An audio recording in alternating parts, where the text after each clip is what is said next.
But concerns now growing over whether Mr. Trump's tax cut plan will go the way of Obamacare repeal in the Senate. Before Congress passes tax cuts, it must pass a budget, and that is certainly not assured with Mitch McConnell leading the way. The Senate can only afford losing 2 votes on the budget.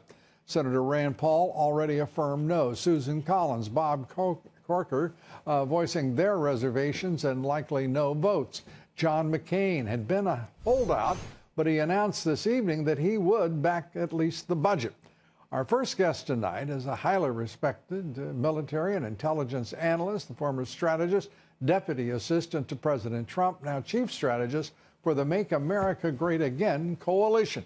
We're joined now by Dr. Sebastian Gorka. Great to have you with us. And the president is he's embarked on something of a high wire act here with tax reform, Congress set to move on the budget.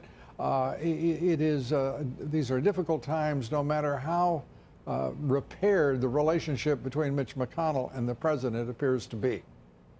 Absolutely, Lou. The GOP, the leadership on the Hill, really fumbled the ball when it came to Obamacare. So this is, the next and last test really on the large-scale legislative actions that they have to take to support the president's agenda. It was a very interesting press conference yesterday. Not a very confident Mitch McConnell. The president was doing his best to walk the tightrope, understanding that he is not a swamp creature. He was only, I say, accidentally the GOP candidate because he's such a rank outsider. So now Mitch McConnell has to step up to the plate. Paul Ryan has to step up to the plate and look at the last 8 months and say, we have not done enough. Now's the time to support the president and his agenda, and today it's tax reform. I want to take up as well tax reform. We'll be listening to the president. He's scheduled to take the stage in about 10 minutes. But I want to turn to the change of attitude in 48 hours from the president's statement that he was not and could not recertify the Iranian nuclear deal to the Sunday talk shows where suddenly the Secretary of State and the UN ambassador to the United Nations, Nikki Haley, are both talking as if the president has said we're desperately trying to say in here, and this is just a simple hiatus from a deal being certified. It was an extraordinary change of tone and rhetoric, and frankly, slightly disrespectful, I thought, to the president and his remarks on Friday. Lou, the president, this is one of the issues I've spoken with the president most often. I was in the room the last time we recertified. I predicted he would not recertify, which is exactly what he did. Sometimes there's the good cop, bad cop show that has to be done. But at the end of the day, I'm not worried. Nikki Haley has proven herself in the last 8 months one of the toughest UN ambassadors the United States has ever had.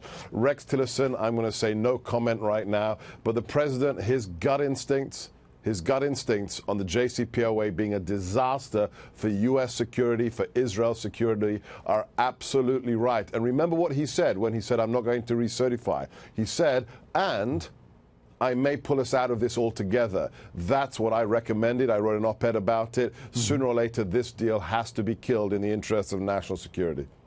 And let's turn to the travel ban. The same district court judge in Hawaii rears his ugly legal head again and blocks a president carrying out his duties to protect the nation. This is a joke. This is a farce, Lou. The constitutional powers of the president, the laws have been clear since the 1950s, reiterated in landmark cases in the 1980s. There's one individual who gets to decide who comes into this country and by what standards based upon national security we vet those individuals. And it's not a judge in Hawaii. It's not the 9th District Circus in San Francisco. It is the president of the United States. And it's clear that the Supreme Court shares that opinion, and the immigration moratorium will stand. And one other development today that I want to take up with you quickly, if I may, and that is... It's a big news day. It is an extraordinary news day. But we're going to get it all covered here tonight, I guarantee you. Well, most of it at least. But the FBI, and letting us know finally that there was an investigation years in advance of the Hillary Clinton, if you will, explosion, in terms of the FBI investigating Russian interference in our elections, bribery of officials, with direct links to money going into the Clinton Foundation for the purpose of advancing Vladimir Putin's interest in, quote, the United States.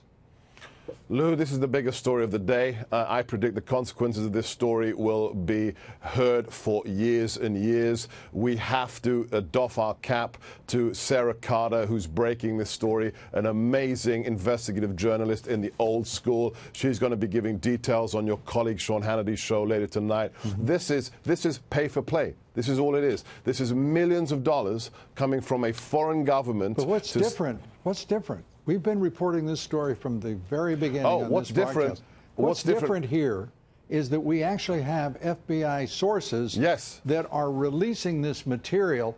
We thought it was only the deep state and the left who were suffocating the truth. It turns out that there are some very strong patriots who have the courage to move forward and point out that there's a great issue when it comes to the Clinton Foundation, the pay-for-play scandal that crossed all sorts of countries and in most of the years of the Obama administration.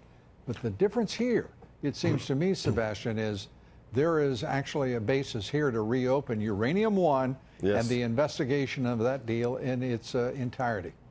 There's a basis here based upon FBI sources. I've worked with thousands of agents, intelligence analysts. There are great people in the FBI. We had James Comey almost single-handedly destroy the reputation of this bureau, but there are some good people left, and one of those people is going on record with evidence of pay-for-play, of corruption occurring, and people will have to go to prison because this is the U.S. government's decision-making system being perverted by filthy lucre. And Sarah Carter is going to give us the evidence tonight, and it's going to be a humdinger.